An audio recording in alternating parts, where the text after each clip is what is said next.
महाभारत के युद्ध के बाद कुछ वर्ष, करीब 12 वर्ष धृतराष्ट्र रहे राज्य में और उसको यज्ञ करने की इच्छा हुई। यज्ञ में दान पुण्य करके फिर वन में जाना है, तपस्या करके अपना जीवन सार्थक करना है। संयमी युधिष्ठिर को कहलवा के भेजा कि मुझे दान पुण्य करना है, अगर आप थोड़ा धन दे सकें तो मेरे को बहुत अच्छा लगेगा। महाराजा युधिष्ठिर ने जवाब में बहुत सुंदर व्याख्या की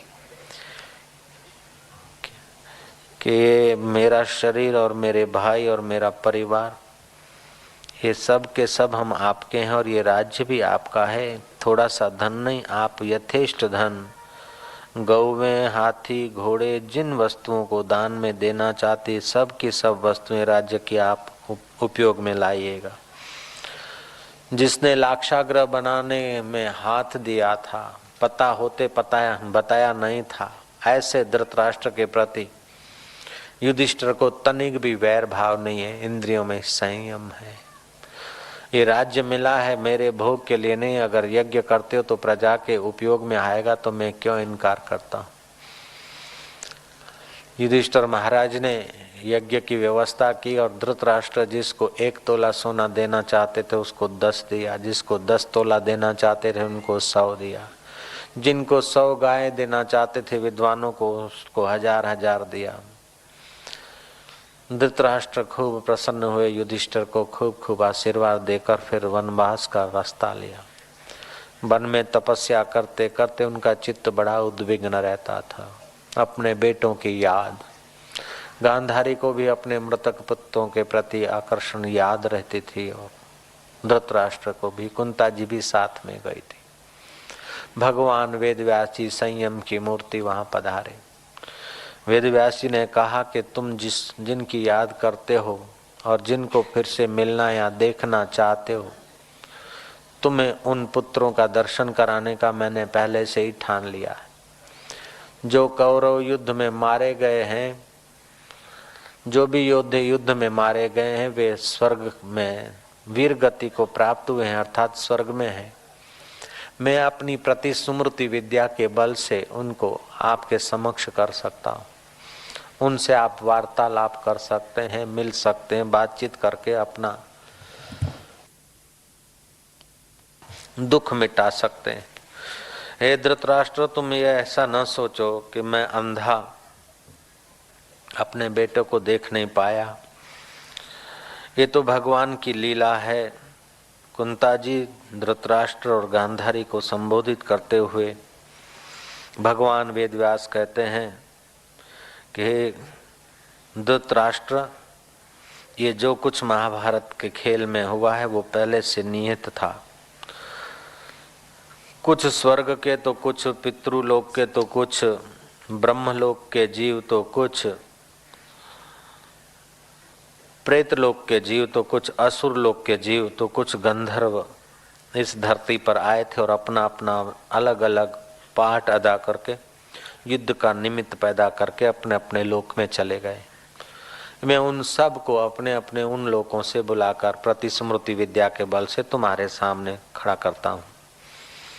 अगर तुम्हारी इच्छा हो कि विधवाएं बहुएं भी उनको मिले, वीरों से बातचीत करें, तो इस बात पर भी मैं राजी हूँ और तुम उनको भी बुला लो। तारीख नक्की हुई और वो राज्य में वीरों की जो पत्नियां थी, पति के विरह में या शोक में डूबी हुई थी, उनको भी बुलाया गया। इंद्रिय ग्राम को जीते हुए और कारक पुरुष योग विद्या में आखिरी शिखर को छुए हुए वेदव्यास जी ने कहा कि धृतराष्ट्र, तुम गंधर्व राजों में श्रेष्ठ गंधर्व थे और जो पांडु थे वो मरुत गणों में श्रेष्ठ मरुत थे। दुर्योधन तो साक्षात कली का रूप था और शाकुनी द्वापर युग का स्वरूप था और अर्जुन नरों में श्रेष्ठ था और भगवान कृष्ण तो स्वयं नारायण थे। भीष्म पितामह गंगा का पुत्र था और अष्ट वसुओं में का एक श्रेष्ठ वसु था। इस प्रकार महाबली बलवान भीम ये भी पवन पुत्र पवन का अंश था और विदुर जी भी धर्म के अंश थे और युधिष्ठिर भी धर्म के अंश हैं। ये सब देव गंधर्व और भूत और राक्षस ये सब कौरव कुल में और पांडव कुल में अलग अलग अवतरित हुए। भगवान सूर्य की उपासना करने वाला कर्ण, दोनों कुल में कलह का निमित्त बनने वाला कर्ण सूर्य के अंश से पैदा हुआ, मानो दाता सूर्य ही था। तो ये सब अपना अपना ड्यूटी, अपना अपना खेल, अपना अपना कर्तव्य बजा कर गए हैं। जब तक इस जीव को आत्म परमात्मा सुख की तीव्र प्यास नहीं होती तब तक ऐसा करके देखें, ये मजा लेके देखें, ऐसा भोग के देखें, ऐसा करके देखें। इस संकल्प से देवलोक वाले मृत्युलोक में आते, मृत्युलोक वाले देवलोक में जाते, और कभी कभी गंधर्व लोक वाले मृत्युलोक में आते, तो कभी यक्षलोक के मृत्युलोक में आते, तो कभी मृत्युलोक के आदमी यक्षलोक में जाते हैं, गंधर्व लोक में जाते हैं, किन्नर लोक में जाते हैं और पितृलोक में जाते हैं। जीव को परमेश्वर के सिवाय के सुख की अथवा कुछ बनने की भावना ही जीव को लोक लोकांतर की गति कराती रहती, लोक लोकांतर में भिजवाती रहती है। श्री कृष्ण तो साथ में थे, लेकिन शाकुनी की या और लोगों की आत्म पद को पाने की इच्छा न होने से वे आत्मलोक को, आत्म परमात्मा को उपलब्ध न होकर अपने अपने लोकों में गए हैं। अब मैं तुमको संध्या हो रही है, जैसे कोई सरिता से स्नान करके बाहर आए, ऐसे ही ढंग से ये सब योद्धा युद्ध के मूड में जैसे अरण्य में गए, रण में गए थे, ऐसे ही उसी मूड से अभी अभी मेरी प्रतिस्मृति विद्या के बल से आएंगे। आप सावधान होकर देखिएगा और उनसे मिलिएगा, वार्तालाप करिएगा, अपना दुख मिटाइएगा। भगवान वेदव्यास ने प्रतिस्मृति विद्या के बल से संकल्प किया, बस गंगा में खड़बड़ाहट हुआ और जैसे योद्धे युद्ध में गए थे कुरुक्षेत्र में, ऐसे ही उस गंगा से बाहर निकल आए। केवल फर्क इतना था कि उनके कानों में कुंडल था और हृदय में द्वेष राग नहीं था, हृदय में स्नेह और मिलनसार स्वभाव था। स्वर्गीय सुख के प्रभाव से उनकी चित्त वृत्तियां सात्विक हुई थी। कर्ण भी मिला, दुर्योधन भी मिला और वेदव्यास जी महाराज ने धृतराष्ट्र को अपनी कृपा दृष्टि दी, जिससे वो दिव्य दृष्टि से वो अपने पुत्रों को देख सका। ऐसा तुम्हारा भारत था और ऐसा रिसर्च दुनिया के अभी किसी विज्ञान के पास नहीं है। और फिर भी भारतवासी इंद्रिय सुख की लोलुपता में उलझे हुए देशों की नकल करने में अपने को चतुर मानते हैं और अपनी अध्यात्म विद्या भूलने का तो जाने उन्होंने ठेका ले लिया है। अपने को अंदर से हीन मानते हैं, अपनी भाषा को, अपने पहरवेश को हीन मानते और दूसरे की भाषा और पहरवेश को जल्दी धड़ाक से ले लेते। हृदय में ऐसी लघु ग्रंथि छुपी है कि वहां से जो कुछ भी आता है बढ़िया है। साबुन देखो कितना अच्छा है, अरे गौओं की चर्बी पड़ती है, उस साबुन से हाथ मलकर भोजन खाया तो बैक्टीरिया तो नहीं रहेंगे, लेकिन अपवित्रता तो मौजूद रहेगी। हम लोग पाश्चात्य जगत से इतना अंधे अनुकरण से इम्प्रेस हो गए कि पढ़े लिखे बड़े बड़े ऑफिसर भी पाश्चात्य गीत गाने में लग जाते हैं। उन बेचारों को पता नहीं कि तुम्हारे भारत में कितना सारा खजाना था और अभी भी छुपा हुआ है। ऐसे महापुरुषों के चरण में जाकर कुछ भारत की उस आध्यात्मिकता के प्रसाद को पाकर जीवन धन्य कर लो। डांस और मुर्गी और अंडा और विकार बढ़ाने वाला, उत्तेजना बढ़ाने वाला खुराक तो इंद्रियों को भोग विकार में गिरा देता और अंत में आदमी को नर मानव बनाता। वह आदमी को नर पशु बना देता है। जो इंद्रिय संयम करता है, सात्विक आहार, सात्विक पहरवेश आदि और सात्विक पुरुषों का संग करता है और सत्य स्वरूप ईश्वर को प्रीति करता है, वह ऐसा आदमी भले बाहर से गरीब दास दिखे फिर भी हृदय में तो अमीरों का भी अमीर हो जाता है। इसलिए अपने इंद्रियों को भड़कीले सुखों में जिन्होंने उलझाया है उनकी नकल करना हमारे हित में नहीं है, लेकिन अपने जीवन को जिसने संयत करके परमात्मा प्रसाद पाया है इसी का अनुकरण करना हमारे हित में है। वेद व्यास की कृपा से धृतराष्ट्र ने, गांधारी ने, कुंता जी ने और बहुरानियों ने अपने अपने मृतक पतियों से वार्तालाप किया, बातचीत की। पिता ने पुत्र से बात की और पुत्र ने पिता के चरण छुए। बेटों ने माँ को प्रणाम किया और माँ ने बेटों को देखा और वार्तालाप किया। सबके मन में मिलन भाव था, स्नेह था। मिलन भाव फिल्म वाला विकारी मिलन नहीं, पत्नियों के हृदय में पतियों से मिलन भाव था। हार्दिक मिलन, हार्दिक एक दूसरे की मंगल की भावना और हार्दिक मिलन में काम को कोई स्थान नहीं था। वहां तो वेद व्यास जी महाराज की कृपा प्रसादी के वातावरण में इंद्रिय ग्राम में जीने वाले लोग भी इंद्रिय विकारी सुख से बचे हुए थे और निर्विकारी नारायण में स्थित पुरुष ने उन प्रतिस्मृति विद्या के बल से सारे कुटुंब को दुख मुक्त कर दिया। रात भर वार्ताल विलाप हुआ, बातचीत हुई। अरण्य में कुछ घूमने वाले घूमे, टहलने वाले टहले और सुबह होते होते भगवान वेदव्यास जी ने कहा कि अब सवेरा हो रहा है। अपने पुत्रों से मिलने वाले माँ बापों को और माँ बाप से मिलने वाले पुत्रों को, पत्नियों से मिलने वाले पतियों को, पतियों से मिलने वाली पत्नियों को संबोधित करते हुए वेदव्यास जी ने कहा कब ये वीर अपने अपने लोक में जाएंगे। गंधर्व लोक से आए हुए गंधर्व लोक, यक्ष लोक से आए हुए यक्ष लोक, मरुद गणों से आए हुए मरुद लोक मरुद गणों में जाएंगे और शाकुनी जैसे और जो कलयुग के जैसे दुर्योधन या दूसरे जो राक्षस हैं वे राक्षसी लोक में जाएंगे।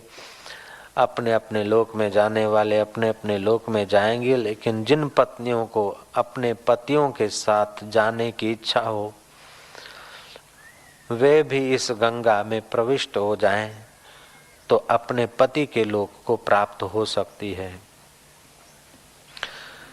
जिन कुल वधुओं का विश्वास भगवान वेद व्यास में था और पतियों के प्रति स्नेह अधिक था, उन सब ने सशरीर गंगा में प्रवेश किया और वेद व्यास जी के योग बल से वे लोग पति लोक को प्राप्त हुई। सब कथा कहने का तात्पर्य है कि जीव के अंदर अनंत ब्रह्मांड नायक परमात्मा छुपा है। इसकी सीमा, शक्ति सीमा का कोई अंत नहीं। ऐसा अनंत परमेश्वर साथ में होते हुए भी जीव आज दर दर की ठोकर खा रहा है, केवल इंद्रिय सुख की गुलामी। भगवान बोलते हैं संयमे इंद्रिय ग्रामम सर्वत्र संबुद्धया। इंद्रिय ग्राम को समनियत करे, इंद्रिय समुदाय को सम्यक प्रकार से नियमित करके विकारों से थोड़ा अपने को बचाए। तो ऐसा पुरुष सर्वत्र समभाव से बरते, भूत मात्र के हित में रहे तो वो मुझे जल्दी पा लेता है। अब मर्जी आपकी। उस चाचा की मुसीबत से भागे हुए गरीबदास ने भगवान के दीदार कर लिए और भगवान साकार रूप में दिखे, क्योंकि भाव प्रधान था। व्यक्ति भाव प्रधान और इंद्रिय संयम रखे तो साकार भगवान को मानने में उसको सुविधा रहेगी। अगर विचार प्रधान है और संयत इंद्रिय है तो निराकार भगवान को मानने में सुविधा रहेगी। निराकार को मानो चाहे साकार को मानो, लेकिन संयम ये अनिवार्य शर्त है। और इंद्रियों का संयम रखने के कई उपाय महापुरुषों ने बताए। जैसे अपने सुख की लालच मिटाने के लिए अपने सुख के साधनों को बहुजन हितायक खर्चने से अपने इंद्रिय विकारी सुख की लालच मिटती है। जिनके पास धन संपत्ति और सामग्री है वे बहुजन हिताय उसका उपयोग करें तो उनका विकार क्षीण होता है, और जिनके पास नहीं है वे केवल इच्छा ही त्यागें इंद्रिय सुख की तो उनका जल्दी काम बन जाता है। अपने सुख में रोने वाले तू मुस्कुराना सीख ले, औरों के दुख दर्द में आंसू बहाना सीख ले। आप खाने में मजा नहीं जो औरों को खिलाने में, जिंदगी है 4 दिन की तू किसी के काम आना सीख ले। जो दूसरों के काम आना सीख लेता है उसकी कामनाएं जल्दी क्षीण हो जाती है। कर्मयोगी के लिए अनिवार्य शर्त है कि कर्म तो करे लेकिन कर्म का बदला इंद्रिय भोग न चाहे, कर्म का बदला कुछ न चाहे, भगवान को अर्पण कर दे। ये भगवान की सृष्टि और सब भगवान के जन है, उनकी यथा संभव मैं सेवा करूं। जैसे पापियों की सेवा करना शास्त्रों में मना है, ऐसे धर्मात्माओं की सेवा मिले तो उसको त्यागना भी मना है। पापी की सेवा करने से पाप बढ़ेगा, पुण्यात्माओं की सेवा करने से पुण्य बढ़ेगा। पापी और पुण्यात्मा में परमात्मा देखने से तुम्हारा अंतःकरण जल्दी शुद्ध होगा। आचार्य विनोबा भावे, उनकी माँ का नाम था रखुनाई और पिताजी का नाम था नरहरे भावे। नरहरे भावे और रखुनाई, इनका स्वभाव भी साधु स्वभाव था। गृहस्थ में रहते थे फिर भी कुछ तो संयम रहा होगा। अपनी आय का कुछ हिस्सा सत्कर्म में लगे, ऐसा सोचकर पति पत्नी ने एक व्रत ले लिया कि अपने बेटे को तो पालते पोसते लेकिन कोई भी एक आध विद्यार्थी अपने घर में रखें। और विद्यार्थी, गरीब कोई विद्यार्थी पढ़ लिख कर समाज के काम आए तो अपना बिगड़ता क्या है। एक विद्यार्थी को अपने घर में रखने का नियम लिया। आय के अनुसार एक ही विद्यार्थी का पालन पोषण कर सकते थे। विनोबा भावे ने एक बार माँ से पूछा कि माँ, तुम बोलती हो सब में समबुद्धि होनी चाहिए, समता का व्यवहार रखना चाहिए, उस पर भगवान प्रसन्न होते और भगवान जल्दी मिलते हैं, लेकिन माँ तू खुद विषमता करती है। विद्यार्थी जो घर में रहते हैं उनको तो तू गरम रोटी बना के खिलाती और बासी बची तो मुझे ही देती है, और ज्यादा होती है तो तू खाती है मेरे को देती, विद्यार्थी को कभी बासी रोटी नहीं देती। माँ तू बोलती है कि सम व्यवहार करना चाहिए, सम बुद्धि रखनी चाहिए, लेकिन मेरी माँ पुण्यशीला माँ तू स्वयं विषम व्यवहार करती। विद्यार्थी को तो ताजी रोटी बना के देती और मेरे भाग्य में, अपने भाग्य में बासी रोटी क्यों रखती है। रखुनाई बोलती है। नरहरि भावे की धर्म पत्नी और आचार्य विनोबा की माँ, ऐसी व्यक्तियां ही तो संत की माँ हो सकती है न, सरल हृदय की, समबुद्धि वाली। वो सत्य वक्ता माँ बोलती है कि पुत्र, मेरी अभी समबुद्धि नहीं हुई, मुझे विद्यार्थी में तो परमात्मा की भावना हो जाती है लेकिन तेरे में परमात्मा की भावना नहीं जमती बेटा। मैं जिस दिन तेरे में भगवान देखने लगूंगी ना तो उसी दिन तेरे को भी ताजी रोटी खिलाऊंगी और बासी तेरे को नहीं दूंगी, विद्यार्थी की नहीं तेरा भी आदर करूंगी। ऐसी पवित्र माताओं के कुख से तो संत आत्मा प्रकट होंगे। अंडा खाकर फिल्म देखकर जो बच्चों को जन्म देती है उनके बच्चे तो मंकी ब्रांड अंडा छाप बच्चे होंगे ही, मुर्गी छाप, इसमें कोई बड़ी बात। मुर्गी और अंडे खाने से कितनी सारी बीमारियां होती है। अभी प्रदेश के विज्ञानी और डॉक्टर और हेल्थ मिनिस्टर लोग चिल्ला रहे हैं बेचारे। बर्तानिया के हेल्थ मिनिस्टर ने टीवियों के द्वारा और अखबारों के द्वारा प्रजा को चेतावनी दी है कि अंडे में जो पीला पदार्थ आता है उससे आंतों की बीमारी आदि शुरू हो रही है, और दूसरी भी कई बीमारियों के नाम ठाम दिए गए हैं विगतवार। मेरे पास वो सब है सामग्री। कुल मिलाकर अंडे से बहुत सारी तबीयतें खराब होती है और 3000 आदमी हर हफ्ता में जमा हो रहे हैं बीमारी के कारण। अंडे का ही प्रभाव, उसमें एक आध आदमी मर भी जाता है, ऐसा उस मैगजीन में आया है। दूसरी बात, अंडे से और भी कई सारे रोग पैदा होते हैं। जानकारों का कहना है कि हार्ट अटैक की बीमारी में अंडा ज्यादा जवाबदार है, हाई बीपी आदि में भी अंडा ज्यादा जवाबदार है। और अंडे में रहा प्रोटीन या शक्ति या कैल्शियम, तो ये कैल्शियम तुम्हारा टमाटे में अंडे से 5 गुना है। उड़द की दाल और चने और मूंग और मसूर में भी प्रोटीन की कोई कमी नहीं है। फिर भी सत्यानाश बढ़ रहा है। सुबह शाम बस जहाँ देखो ये तामसी खुराक, इंद्रियों को भड़काने वाला, वीर्य ग्रंथि को उत्तेजन करने वाला, काम विकार को बहकाने वाला जगह और अशांति बढ़ाने वाला खुराक, तामसी खुराक शास्त्रकारों ने, बुद्धिमानों ने मना किया है। प्रचार यही हो रहा है, मेरी जान मुर्गी के अंडे, संडे हो या मंडे खा ले मुर्गी के अंडे। सत्यानाश हो रहा है और क्या बढ़ाओगे तुम। नारायण नारायण कही दियो न भाई साहब, नारायण नारायण नारायण। आहार शुद्ध हो, सत्व शुद्धि। आहार शुद्ध होगा तो सत्व गुण शुद्ध रहेगा, नहीं तो तमस से दबा हुआ अशुद्ध रहेगा सत्व गुण। आहार शुद्ध हो, सत्व शुद्धि। सत्व शुद्धि ध्रुवा स्मृति। जो लोग चटका, जीभ का चटका लेकर थोड़ी देर की मजा चाहते हैं, उनको पता नहीं कि अपने हाथों से ही अपने पैर पर कुहाड़ा मार रहे, शांति आनंद पुण्य को नाश करके अशांति को आमंत्रित कर रहे हैं। भले जुआनी के जोश में पता न चले तामसिक खुराक का, लेकिन ये तामसिक खुराक जरूर खाने वाले की खबर तो लेता है। ऐसे कि कईयों की खबर लिया और वो मरीज होकर मेरे पास बेचारे आए, उनको मैं जानता हूँ। नाम तो लेना मेरा स्वभाव नहीं, लेकिन मैं जरूर जानता हूँ जिन्होंने आहार पर थोड़ा कंट्रोल नहीं किया, खान पान का ठीक ध्यान नहीं रखा। अभी तो डॉक्टर लोग बोलते कि मांस शरीर के लिए कोई जरूरी नहीं है, देर से पचता है।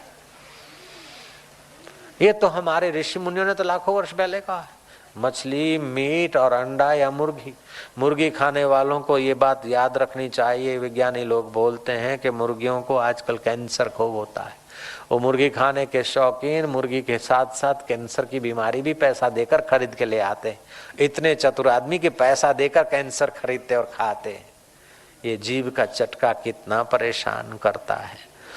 और लोग गुमराह करने के लिए प्रचार करते हैं कि बिना मुर्गे की मुर्गियां अंडा देती, इसलिए फलाहारी है, वेजिटेरियन है, फलाहारी है। अंडा अगर फलाहारी होता तो फल वृक्ष से पैदा होते हैं, अंडा मुर्गी से क्यों पैदा हुआ? वृक्ष से पैदा होना चाहिए। अंडा को अगर फलहारी बताते तो फलों में तो सी विटामिन फुल होता है और अंडे में सी विटामिन कहाँ है? 200 अंडे हड़प करो तो एक आंवला में जितना सी विटामिन है उतना सी विटामिन दिखाई देगा 200 अंडों में। अंडा फलहारी है, ये केवल गुमराह करने की बात है। मेरी जान मुर्गी के अंडे, संडे हो या मंडे खा ले मुर्गी के अंडे। ये प्रचार होता है अपने देश के। ओ ठेठ त्यों थी, आखा देश में देखा है त्यों थी।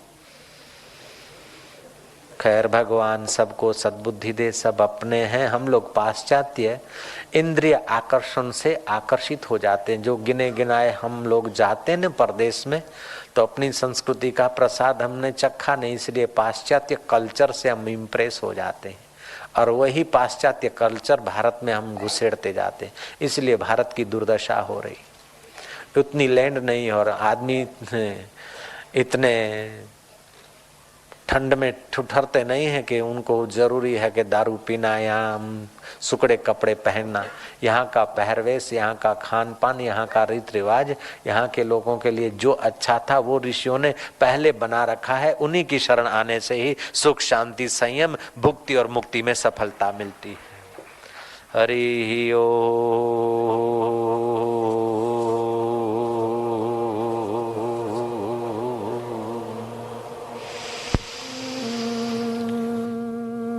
तुकाराम महाराज कहते हैं कि पहले तो हमको कीर्तन में जाने से हरि नाम का चस्का लगा। ज्यों ज्यों हरि नाम का चस्का लगा त्यों त्यों इंद्रियों के विकार क्षीण हुए।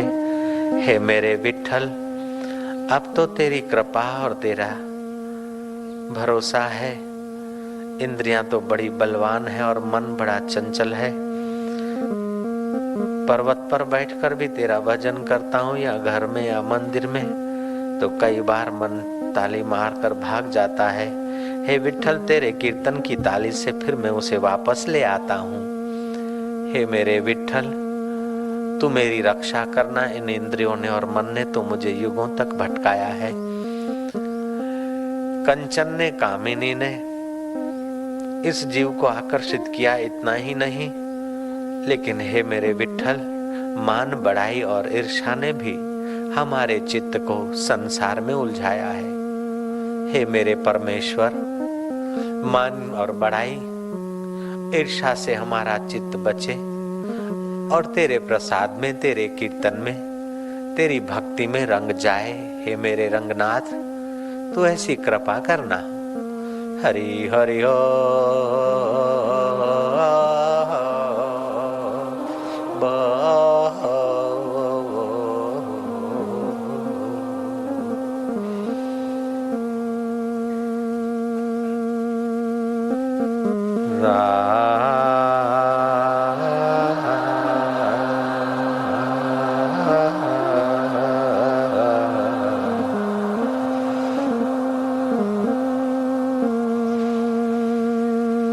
हे मेरे रंगनाथ, मैं तो हरि कथा सुनूंगा, संतों के पैर पकड़ूंगा, रंगशिला पर नाचूंगा और मन के खेलों को देखूंगा। तेरे नाम की ताली बजाकर, इन 5 विकारों को भगाकर तेरे प्रसाद में नाचूं, ऐसी तू दया करना। हे रंगनाथ, मुझे रंगशिला पर नाचने का अवसर दे, मुझे तेरे प्रेम में रोने का और आंसू बहाने का अवसर दे। विकारों में तो कई लोग रो रहे हैं,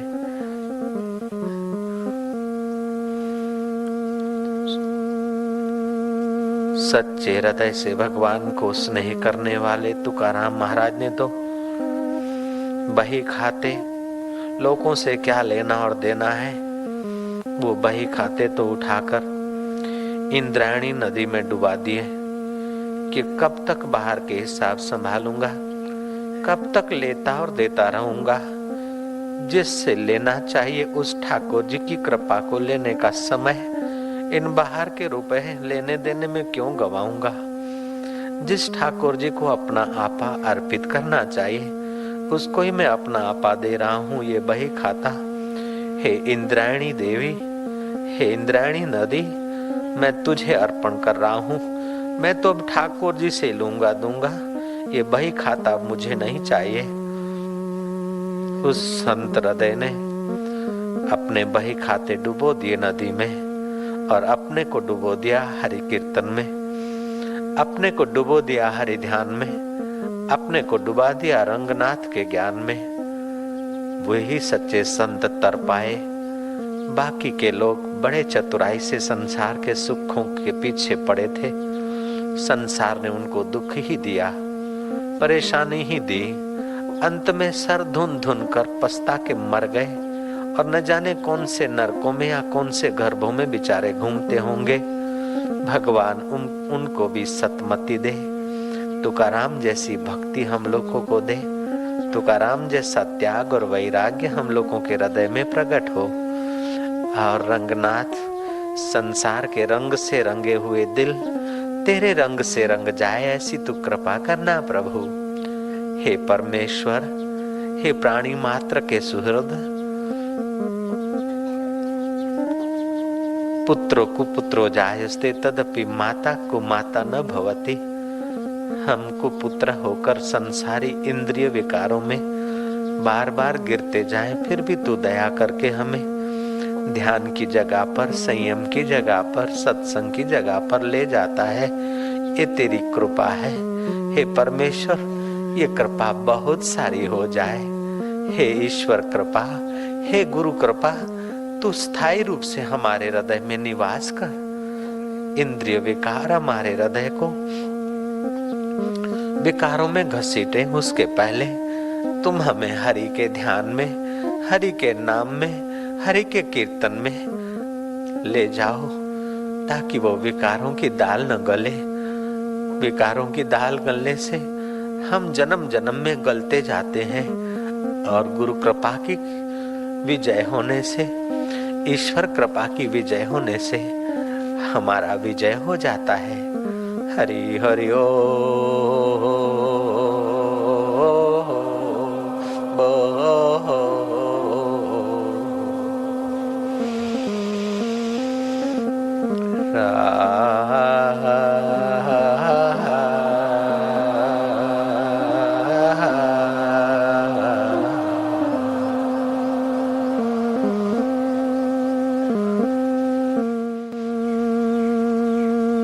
जैसे हीरे से हीरा काटा जाता है, ऐसे ही मन से मन को काटा जाता है, मन से ही मन को समझाया जाता है। ज्ञानेश्वर महाराज कहते हैं कि मन बड़ा चंड है, चंचल है, इंद्रियां बलवती है, जीव को संसारी विकारों में घसीट जाती है। फिर भी हिम्मत नहीं हारना चाहिए। जेवी हीरोनी हीरा चिरीजे, जेवी हीरोनी हीरा चिरीजे, तेवी मनाची मन धरीजे, तेवी मनाची मन धरीजे। हीरे से हीरा चीरा जाता है, ऐसे ही मन को मन से ही धरा जाता है। तो मन से ही ठाकुर जी को स्नेह करो, मन से ही प्राणी मात्र का भला चाहो। प्राणी मात्र का भला करने का साधन तुम्हारे पास संभव नहीं। सारे दुनिया के लोगों को रोटी खिला सको ये संभव नहीं। सब लोगों को बिना घर वालों को घर दे सको ये संभव नहीं हो सकता है। हो संभव हो न भी हो, सबको वस्त्रों से ढक दो ये संभव हो भी न भी हो, लेकिन सबके हित की भावना से तुम्हारा हृदय सब में बसे हुए हरि के प्रसाद से पावन होता है। फिर यथाशक्ति सबके हित का प्रयास करते हुए सबका जो सहारा है उस सहारे स्वरूप परमात्मा में प्रतिदिन गोता मारा करो, तो तुम्हारे इंद्रियों के विकार धीरे धीरे निर्विकार नारायण के सुख के तरफ मुड़ने लगेंगे। जेवी हीरेनी हीरा चिरीजे, तेवी मनेची मन धरीजे। जैसे हीरा से हीरा कटता है, ऐसे मन के विकार मन से ही कटते हैं और आदमी निर्विकारी नारायण के सुख में गोता मारने लग जाता है। हरि हरि ओ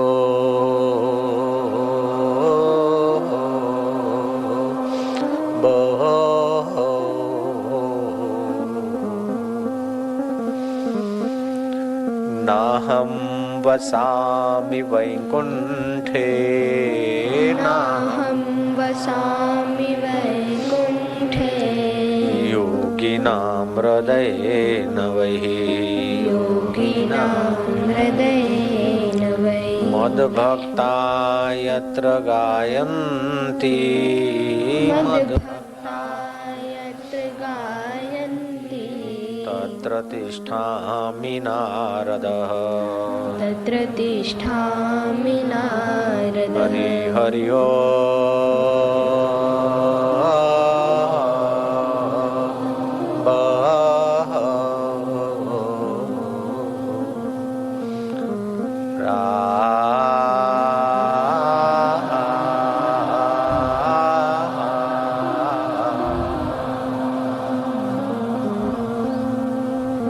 मधुर मधुर नाम हरि, ओम पावन पावन नाम हरि, ओम दिलों का दुलारा नाम हरि, ओम कली का किनारा नाम हरि, ओम पावन पावन नाम हरि, ओम मधुर मधुर नाम हरि हरि।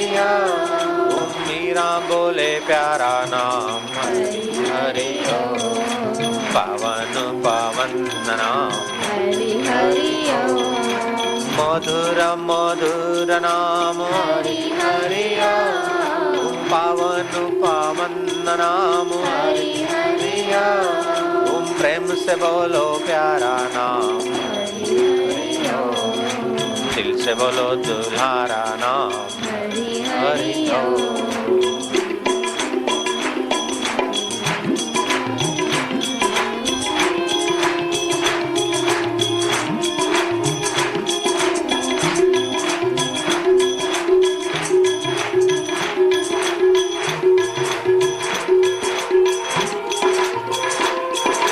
पावन पावन नाम हरि, ओम मधुर मधुर नाम हरि, ओम दिलों का दुल्हरा नाम हरि, ओम कली का किनारा नाम हरि हरि। ओम प्रेम से बोलो प्यारा नाम हरि।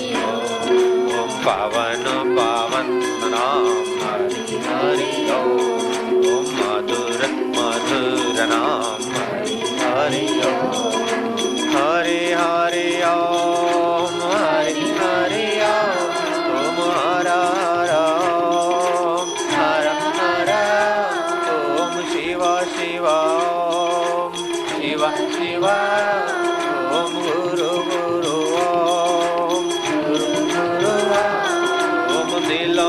दुल्हारा नाम हरि ओम पावन पावन नाम हरि ओम हरि हरि बोल।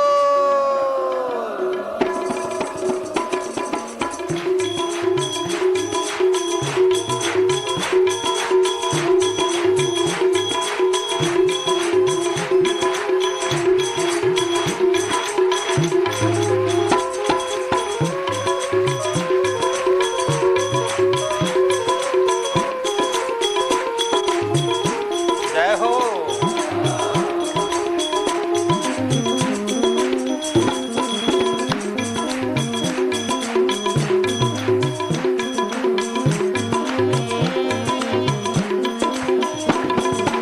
पावन पावन नाम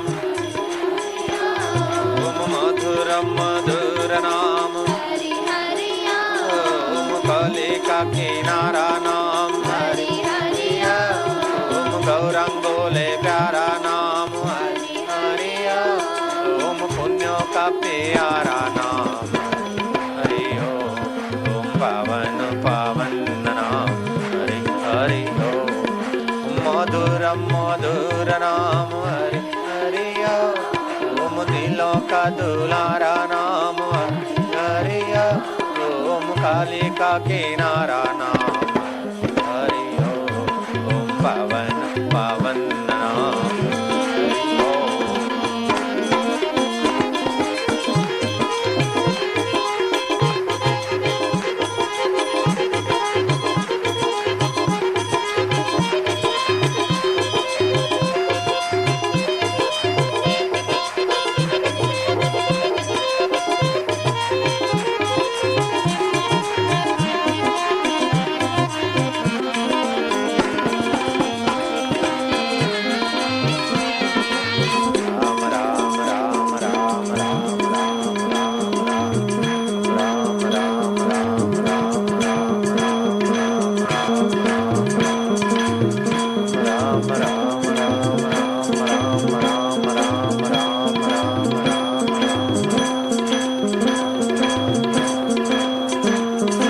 राम राम राम राम राम राम राम राम राम राम राम राम राम राम राम राम राम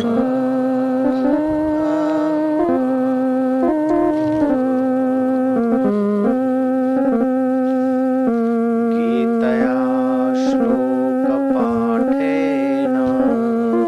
गीतया श्लोकपाठेन गीताया श्लोकपाठेन गीताया श्लोकपाठेन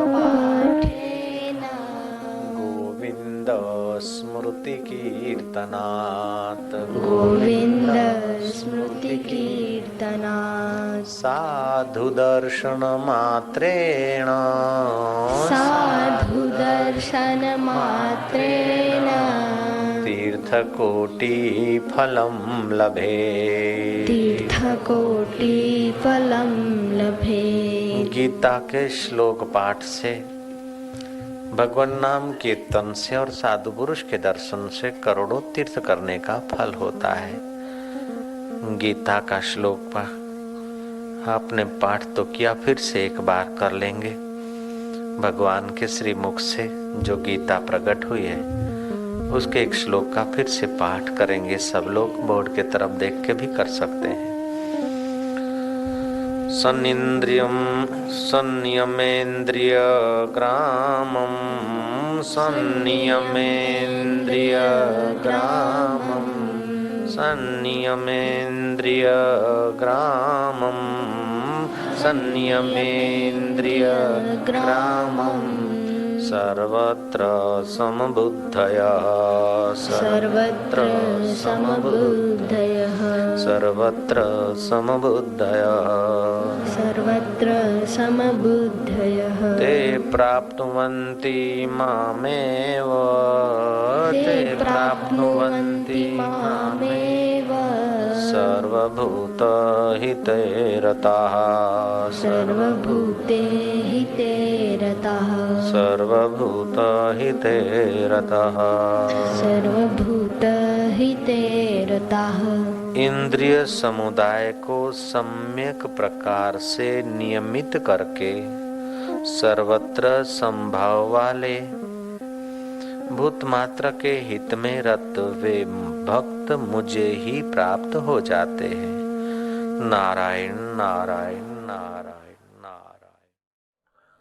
विकारी सुख की अपेक्षा भावना का सुख बहुत अच्छा है। किसी नट को नटी को फिल्म को देखकर जो मजा लेता है दृश्य को, ऐसे तो ठाकुर जी के मंदिर में जाकर जो भावना का सुख लेता है वो आदमी ऊंचा है, ऊंचा सुख पाता है। लेकिन भावना भी सदा नहीं रहती, लंबा समय नहीं रहती, बदल जाती फटाक से। भावना के सुख से भी ज्यादा स्थायी और सुलभ सविकल्प समाधि का सुख है, ध्यान का सुख है। लेकिन ध्यान भी सदा नहीं रखता, ध्यान भी सदा नहीं लगता। सविकल्प समाधि लगती है फिर भी विकल्प बना रहता है और वो टूट भी जाती है। उससे निर्विकल्प समाधि का सुख ज्यादा सामर्थ्य देता है और ज्यादा ठोस होता है, ज्यादा साफ सुथरा होता है, ऊंचा होता है। निर्विकल्प समाधि में भी कब तक रहेंगे? इससे भी ऊंचा होता है निर्विकल्प तत्व का साक्षात्कार। निर्विकल्प तत्व का साक्षात्कार माना फिर भीड़ में रहे, बस्ती में रहे, उसकी समाधि बनी रही। युद्ध करे, समाधि करे, उसकी समाधि बनी है। राज्य करे, भिक्षा मांग के रहे, उसकी समाधि बनी है। स्त्रियों के बीच जीता है तो समाधि बनी है। और गिरी गुफा में कौपिन चढ़ाकर एकदम ब्रह्मचर्य व्रत में रहता है तो उसकी समाधि बनी है। श्री कृष्ण की सदा समाधि है। युद्ध के मैदान में भी कृष्ण की समाधि है। बंसी बजाते समय भी कृष्ण की समाधि है। नरोवा कुंजरोवा कहने में भी कृष्ण की समाधि है, क्योंकि श्री कृष्ण सदैव निर्विकल्प तत्व में है। ऐसे ही राजा जनक भी निर्विकल्प तत्व में पहुंचे। उस निर्विकल्प तत्व में पहुंचने के लिए हमारा लक्ष्य ऊंचा होना चाहिए। निर्विकल्प तत्व के साक्षात्कार का लक्ष्य होना चाहिए। लक्ष्य ऊंचे में ऊंचा होने से नीची प्रवृत्ति और नीचे संकल्पों के पीछे जो हम अपने को खपा रहे हैं और हाथ में कुछ नहीं लगता, उससे हम बच सकते हैं। ऊंचे में ऊंचा वो निर्विकल्प तत्व है परमात्मा। अंतःकरण उसमें स्थिर रहता है तो ये निर्विकल्प समाधि बनती है। समाधि फिर सब अंतःकरण स्थिर भी रहता है, लेकिन अंतःकरण को भान रहता है कि मैं स्थिर हूं, तो ये सविकल्प समाधि है। सविकल्प समाधि भी दो प्रकार की होती है, आनंद अनुगत समाधि और विचार अनुगत समाधि।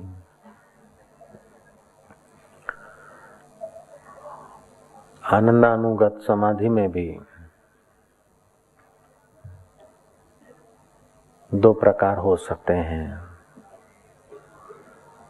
भगवत भाव का आनंद अथवा विचार रहित निर्विचार होने का आनंद, शांत आनंद, भावयुक्त आनंद अथवा तो शांत आनंद। विषय आनंद, विद्यानंद, योगानंद, भावानंद, ये सब भाव विषय चीज अलग अलग है, लेकिन आनंद स्वरूप परमात्मा तो वही का वही। जैसे प्रकाश के आगे अलग अलग कांच रखते तो अलग अलग रूप से वो रंग दिखता है, ऐसे ही कोई श्री कृष्ण के भाव का आनंद लेता है तो कोई राम जी के भाव का, तो गुरुदेव के भाव का, तो कोई मातृ पिता के सेवा के भाव का, तो कोई राष्ट्र सेवा के भाव का। तो सब लोग जो मेहनत कर रहे हैं हकीकत में दिन रात सुबह शाम दौड़ धूप कर रहे हैं, कोई आदमी नास्तिक नहीं है, सब आस्तिक है। घोर नास्तिक भी गहराई से देखो तो आस्तिक है, वो आनंद तो चाहता ही है। नास्तिक किसी देवी देवता भगवान रीत रिवाज को नहीं मानता, लेकिन आनंद तो वो भी चाहता है। तो तत्व रूप से देखा जाए तो वेदांतिक दृष्टि से देखा जाए भगवान सच्चिदानंद स्वरूप है, आनंद स्वरूप है। सत्यम ज्ञानम अनंतम ब्रह्म, वो सत्य स्वरूप है, ज्ञान स्वरूप है और अनंत जिसका अंत नहीं वैसा वो अनंत है परमेश्वर। तो उस अनंत परमेश्वर को पाने की अथवा अनंत में टिकने की अथवा अनंत तत्व जानने की जो हमारे अंतःकरण में निश्चयात्मक बुद्धि बन जाए तो हमारे काफी समय, शक्ति और हल्के विचार, समय शक्ति बच जाती और हल्के विचार क्षीण हो जाते। तो ऊंचा संकल्प करने के लिए और ऊंचे संकल्प को सिद्ध करने के लिए हमारा अंतःकरण ऊंचा होना चाहिए। बाई हम ऊंचे महल में रहें लेकिन अंतःकरण हल्के विकारों में है तो कुछ नहीं बनता। बाहर हम साधारण व्यवसाय कर रहे हैं, रोहिदास की नाई, जूते चप्पल सी रहे हैं, चमड़े को हाथ लगा रहे दिन रात, लेकिन अंतःकरण में विकार और वासना नहीं है तो मन चंगा कठौती में गंगा, और उस पुरुष ने करके दिखा दी। मन चंगा तो कठौती में गंगा, चमड़ा भिगाने की जो कठौती थी उसी में गंगा बता रहे वो तो मन चंगा होता है कि विकारों का सुख छोड़कर आत्म सुख की मांग पड़ जाए मन में, तो मन चंगा हो जाता है। इंद्रिय सुख, सेक्स का सुख, देखने सूंघने चखने का सुख को छोड़कर आत्म सुख की मांग अगर तीव्र हो जाए तो मन चंगा होगा। आत्म सुख की मांग शिथिल हो रही है तो वाहवाही के सुख में फंसेंगे, सूंघने के सुख में फंसेंगे, सेक्सुअल सुख में फंसेंगे और वहां सुख में आदमी टिक नहीं सकता, वासना में फंस जाता है।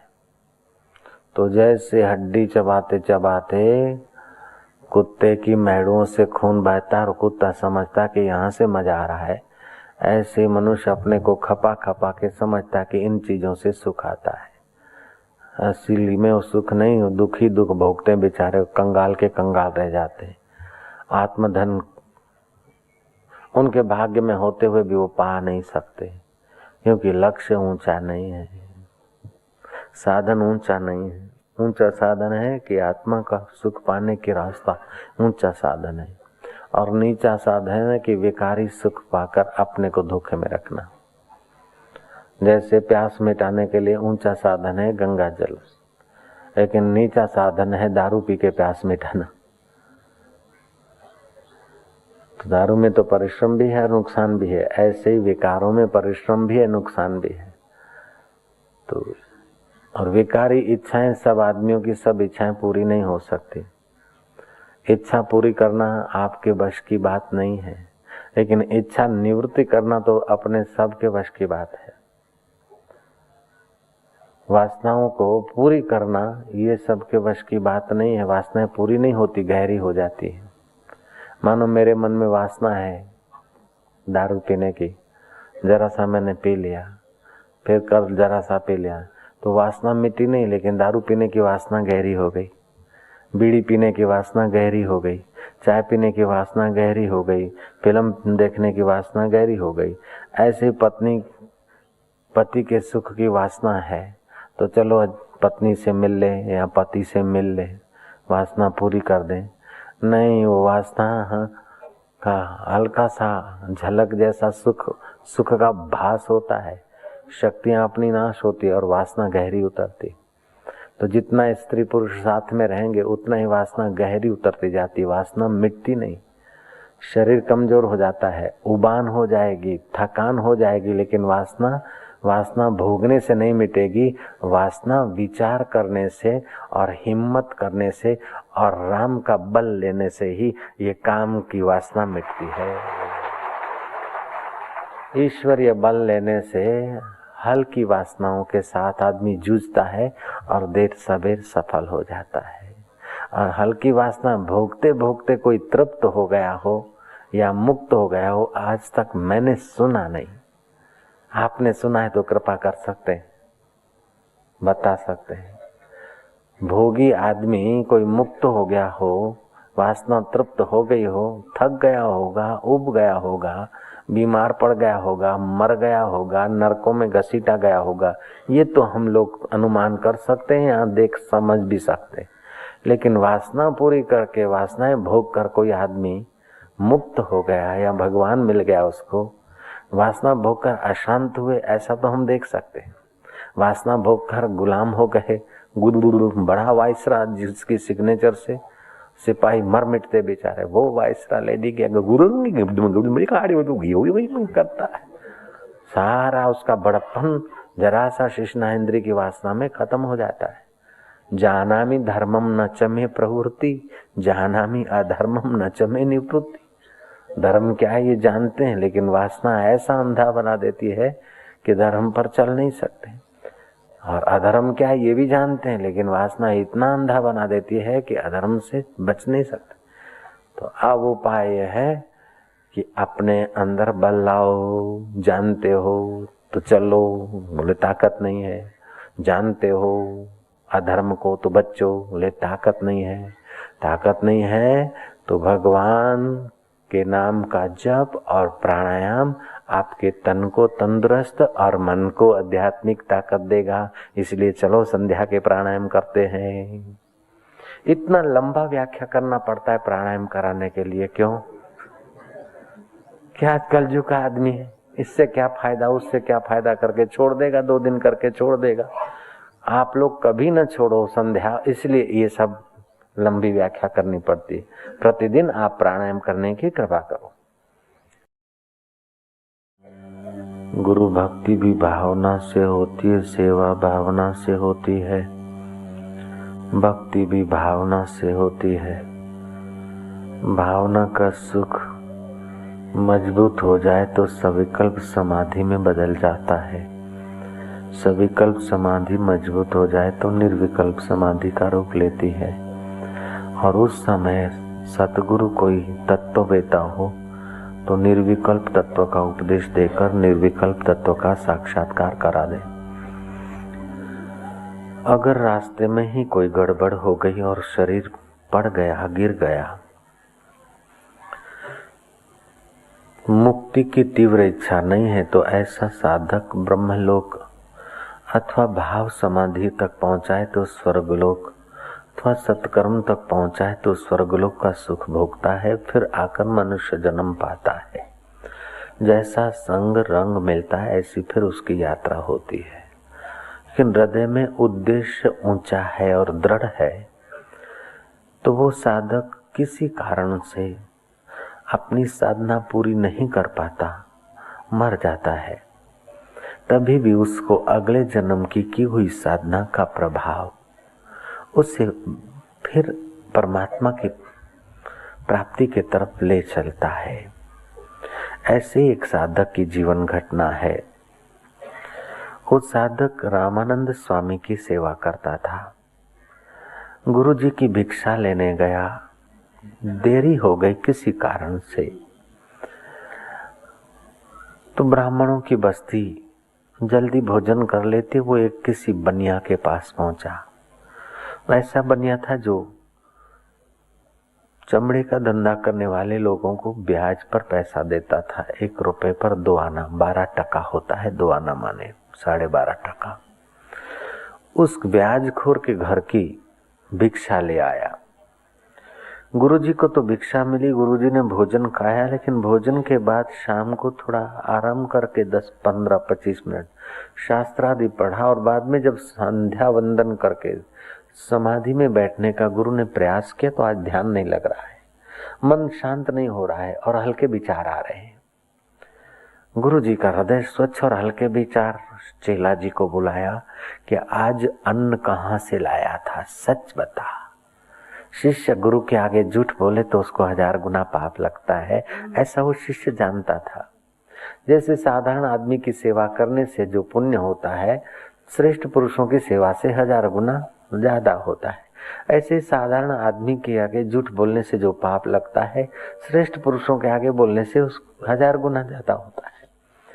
इसलिए जो लोग राजकारण खेल कर या मस्का पालिश करके गुरुओं को ठगना चाहते, वे बेचारे फिर गुरुओं के नजीक ही नहीं आ पाते हैं, क्योंकि उनके पाप बढ़ जाते हैं। ऐसा भी मैंने कई जगहों से सुना देखा है। और जो सरल हृदय आते हैं, अपराधी होते हैं, अति पापी होते हैं और सरल हृदय से पाप स्वीकार कर लेते हैं, ऐसे लोग महापापी और महा डकैत लोग भी अच्छे ऐसे सदग्रस्त हो जाते हैं, जैसे मुगला डाकू